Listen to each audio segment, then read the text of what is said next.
Alright everyone, welcome back to Dream Daddy, a dad dating simulator. I finally got the acronym going, like saying the acronym aloud proper. Anyway, last time we had a date with Craig and had a touching father-daughter bonding moment with our daughter Amanda. Had some real life talk there and dad tips. We're gonna go on another date with Damien. Excuse the loud noises, I'm drinking from my water bottle.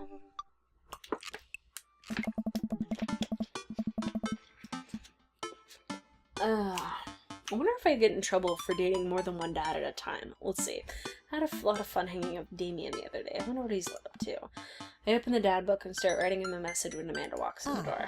Dad, you got a letter. Oh, is it from Grandma? No, it's from Damien. Oh, can I see it?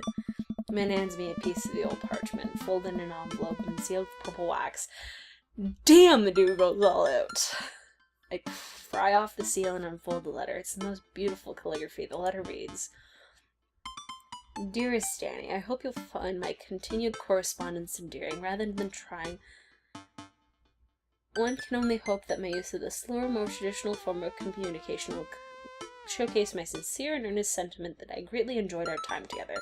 I read this hastily under the warm embrace of excitement, fearful that I may misstep and speak towards something unwelcome. For now I hope you may forgive my boldness. I will simply say that your company has greatly occupied my thoughts. While the afternoon may have been derailed by forces unforeseen by your companionship helped a great deal, not only the discipline of my child, but in the morale of my spirit, and for that I thank you. That said, Danny, if you will allow me, it would mean the world to me if I could enjoy more of your time. Perhaps a trip to the cinema followed by a moonlit stroll would be to your taste. I eagerly wait your response with great respect, D. Blood March. Yo, are we actually having a date? Cause going to the cinema, going for a walk, that's a date. Min and I both look up from the letter. Wow, he's good. So you gonna catch a movie with him? Yeah, I better message him on Dad Book and let him know. Amanda slaps my laptop shut. You have to write him back. A real letter.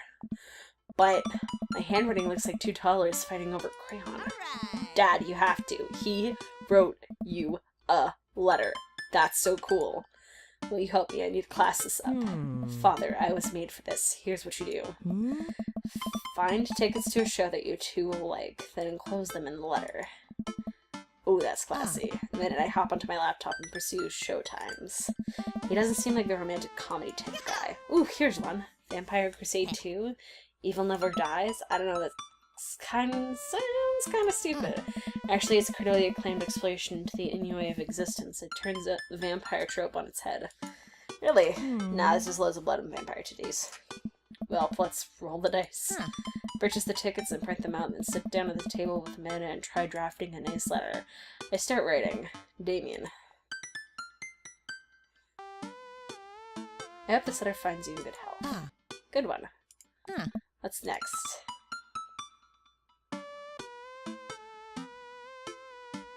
I must confess to my amateur control of the written word. Jeez, Dad, have some faith in yourself. Okay, we're trucking along. Let him know how you're feeling. You found me in good spirits, for I felt much same after lasting power. Nice. Ask him to hang out already. Sure, it takes time, Amanda.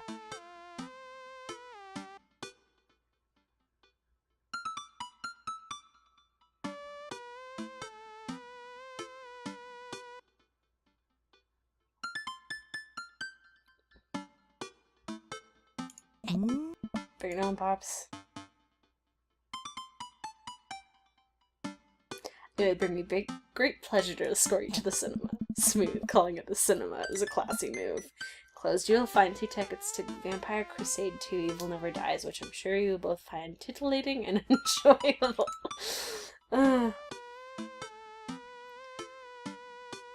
Best wishes, and then I sign my name, my full name, fancy that way. Danny Sexbang. Is that okay? Amanda reads over my sloppy handwriting.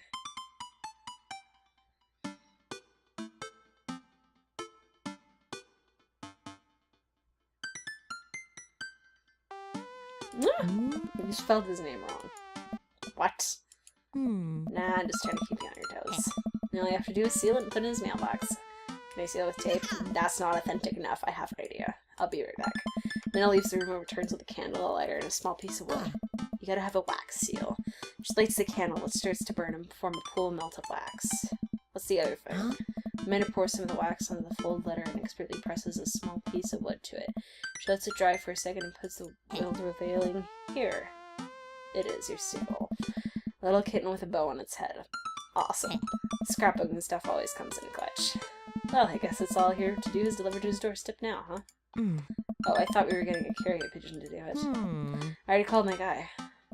I have a pigeon guy. Marcus has the good pigeons. Don't you get your pigeons from Anthony, they're no good. I don't want to know if any of this is true. Outside and walk over to Damien's house, I slip the letter into the slot out door and head back home. Mission accomplished. Now I play the waiting game. The night finally rolls around where I'm supposed to meet Damien. The next day, he had left another beautifully crafted letter thanking me for mine and agreeing to the evening.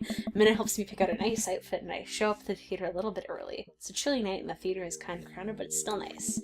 How do you do? I jump at the sound of his voice, and turn around to see Damien right behind me. He almost gave me a heart attack. How long were you there for? I don't know, I just walked up. My apologies for frightening you. Was that thunder? Is it gonna rain soon? I didn't hear a thing. What? What? What? Regardless, the hour grows close. Shall we take our seats in the cinema? I must thank you again for purchasing our tickets. Please allow me to repay the deed in Sour Patch Kids or perhaps Milk Duds. Let's do it. We get in line to buy snacks. As we are waiting, I hear a familiar voice behind us. Ugh, my dad's here. I turn around to find Lucien standing a few feet behind us with a gaggle of other goth kids. Lucien, how nice to see you. I didn't know you were coming to the theater. Glad to see you since spending quality time with your friends.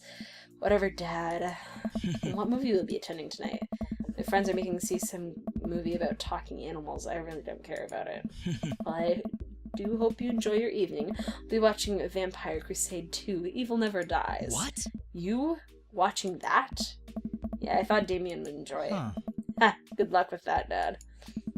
Lucien rejoins his friends, and I look over to Damien. Good luck with that?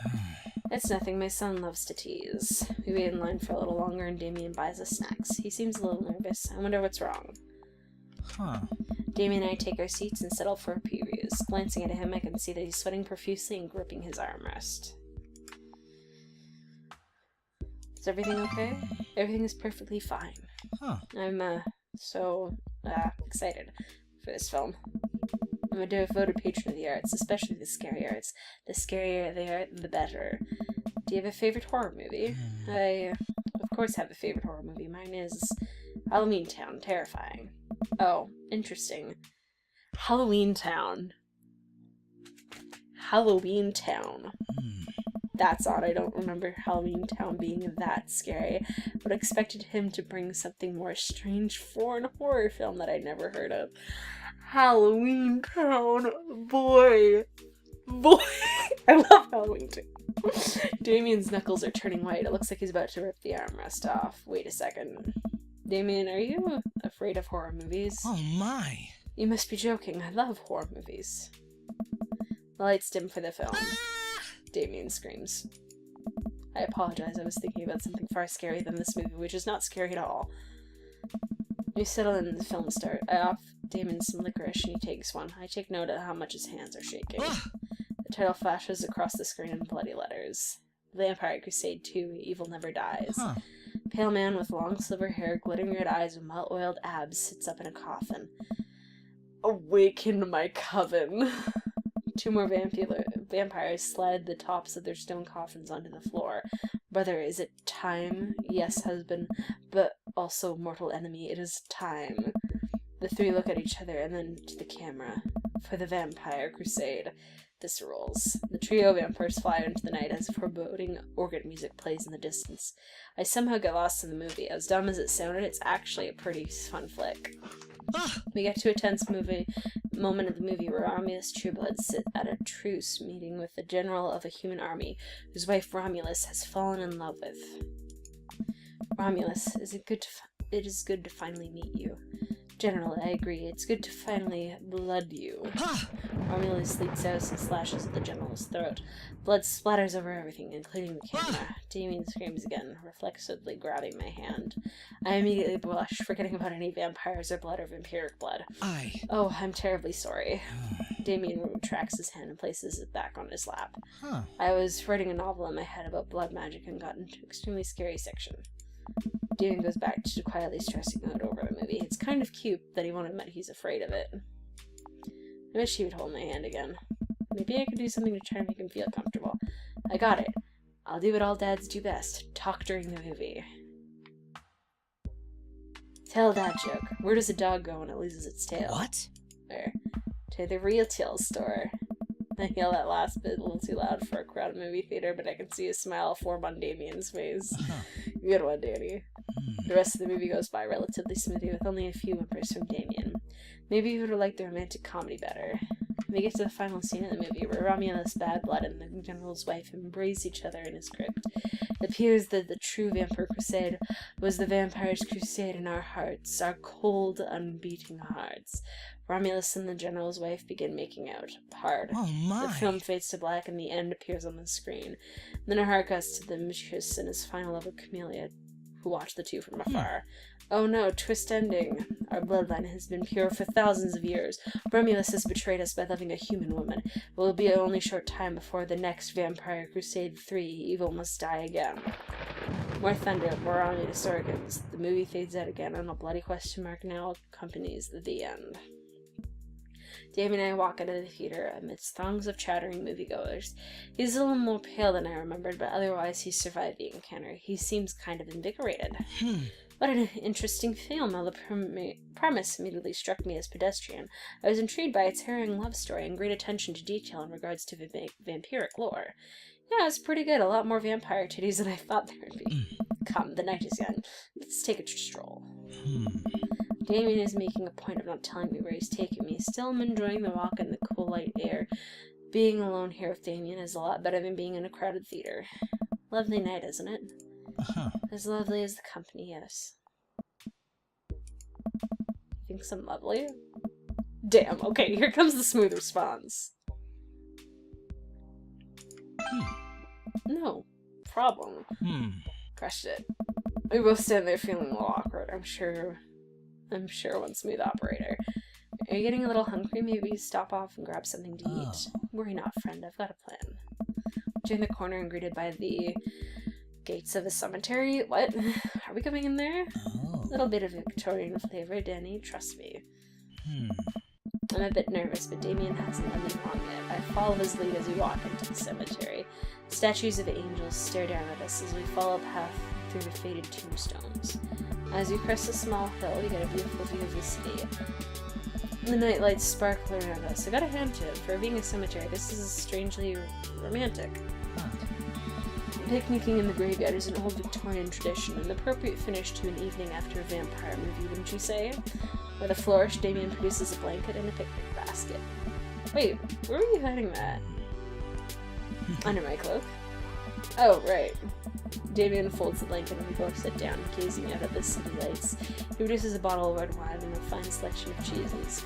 In the Victorian era, there are no public or galleries, parks, or botanical gardens to speak of. Once rural graveyards became more popular to turn into church burials, they became the only place that people could see beautiful plant life and fine sculptures. That makes sense. That's pretty nice. I have a question now. Arya's okay with being in a graveyard, but you have trouble handling a scary movie. I wasn't... Besides, deeply. Okay, yes, I was extremely scared of that movie. I was not writing a book about blood magic in my head. I'm good at those. It feels as if because of how I look and act, people expect me to love horror films, so I must play the part. Truth be told, I don't know if I have the constitution for them at times. Damien, I'm so sorry. If I had known, I would suggest another movie. It's quite alright. I actually did find myself enjoying this one thanks to your help.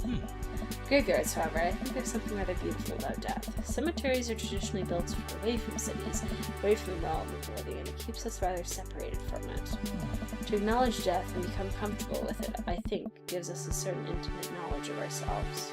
Oh. To sit amongst generations of those who came before us, to truly be alive in the midst of so much death, brings me great comfort. Death helps me appreciate life, to savor every second. We sit and enjoy the food and wine. I don't feel scared anymore. Never thought I'd be comfortable sitting alone in a graveyard at night, but I actually feel very peaceful. Oh. Suddenly it doesn't seem like we're alone. Off in the distance I see a shadowy figure in the trees. What is that? I'm not sure. It noticed us. I'm paralyzed with fear as it begins lumbering slowly towards us. It's taking shape more of an animal form, more feral. I'm looking to Damien for help, but he's just as afraid and transfixed as I am. I want to scream, but it's stuck in my throat. The creature is getting closer, moving faster. Woof. Oh. It's a dog. It finally comes into the light. The friendliest, dumbest little Boston Terrier I've ever seen pulls its owner towards us. The dog trots over to Damien and sniffs its hand. Damien looks ecstatic. He ruffles the dog's fur happily. What a beautiful dog. Hey. Both look up, not expecting to see. Thanks. Robert, what are you doing out here on this lovely evening? Hunting cryptids. What? What? I didn't know you had a dog. This isn't my dog. I found her wandering the street. I put a leash on her, and now we're walking around this graveyard together. Hunting cryptids. Damien and I stare a look. May I give her a treat? Sure. I wouldn't give her cheese, though.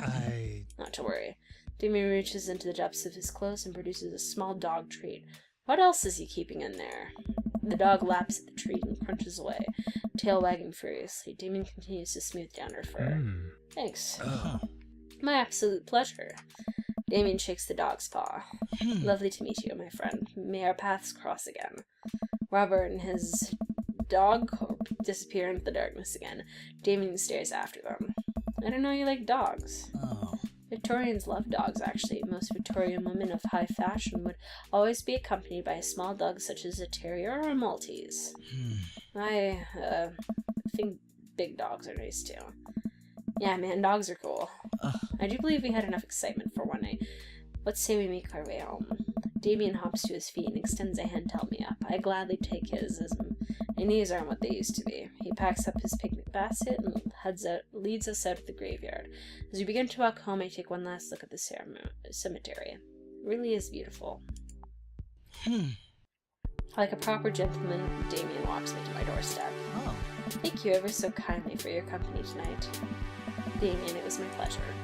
Denny, if you'll allow me, it would bring me great joy to offer you a token of my affection.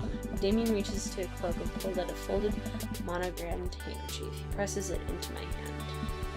Wow, thank you, Damien.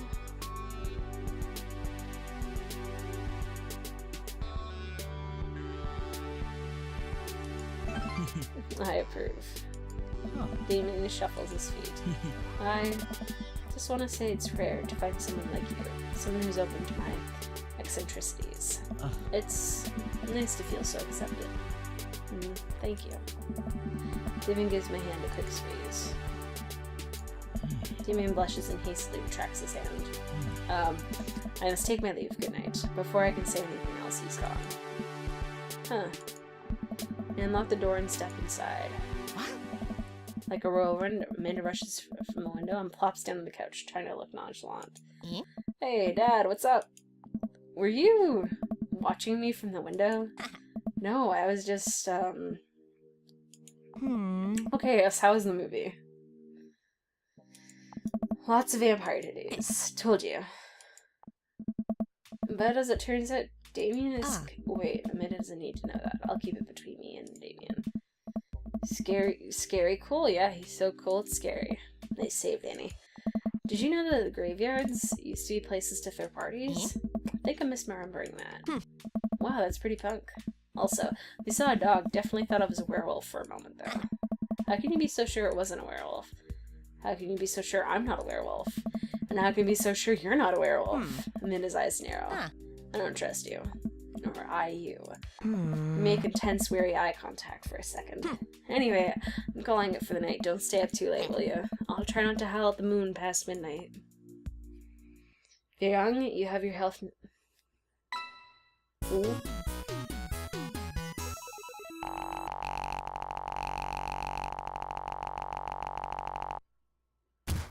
My dear friend, you've simply taken the egg on this one. Taken the egg is it's a, it's a Victorian phrase. It technically means winning, so, ultimately, you've won. Yes. I love talking with this, Damien. It's a beautiful night and the air smells so fresh. I decide to take a long way home. I casually stroll through the neighborhood, taking in the sights and sounds of a suburban city, the low crime rate and wide walkable sidewalks at night. Okay, we're gonna leave it here, seeing as we had a good date, and it's almost getting a bit of a long episode, and I don't want the episodes to be too long for this series, going forward, that is.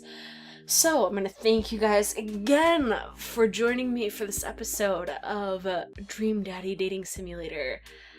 And leave a comment in the section below. Let me know how you guys liked that, if it was weird. I don't know. Just tell me how you're liking the series, is what I'm getting at. And, I lost my train of thought. Thank you for watching, and I will see you guys in the next episode of Dream Daddy, a dating simulator. Dad dating simulator. Oh, I see I flubbed it again. Alright, see you next time, guys. Bye.